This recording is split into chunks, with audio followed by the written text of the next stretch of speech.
Je suis Bienvenu Bwende, je suis le responsable de communication du Parc national de Virunga.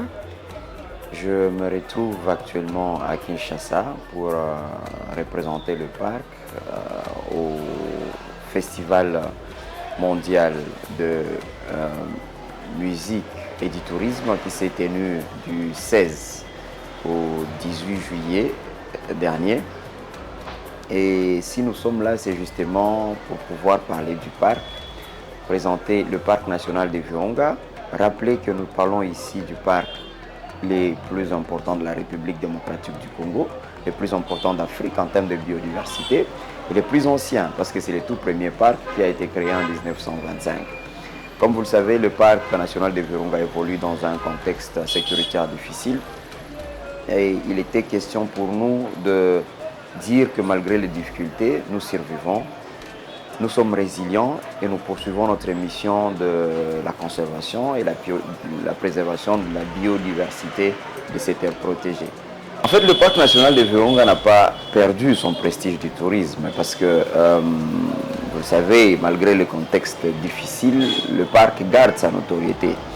La biodiversité du parc, elle est là. Je ne dirais pas qu'elle n'a pas été impactée, mais elle est là.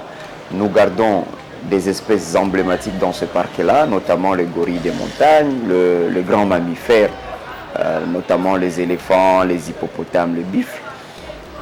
Nous avons là un parc qui a toujours ses attractions, la chaîne des volcans de Virunga avec le volcan Nyiragongo qui est toujours là. Nous avons les Rwenzori, nous avons le lac Édouard, nous avons la plaine de la Semuliki.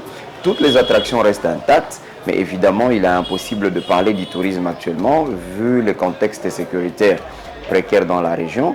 Mais nous sommes là et nous espérons que dès que la paix sera rétablie, eh bien, le tourisme, nous pourrons le reprendre très rapidement et de manière très efficace.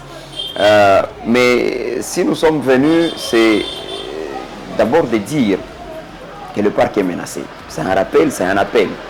Le parc il est menacé, mais sa survie dépend des efforts que chacun de nous peut fournir. Et ces efforts, ils se font au niveau local, au niveau national et au niveau international.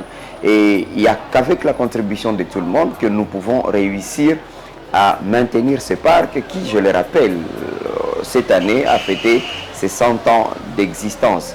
Et donc, nous avons profité de cette tribune qui est le festival de musique, le festival international de musique et du tourisme, pour pouvoir interpeller le monde entier, pour pouvoir interpeller l'opinion nationale, afin que justement nous puissions travailler davantage pour la survie de ces parcs-là, parce qu'il s'agit de survie.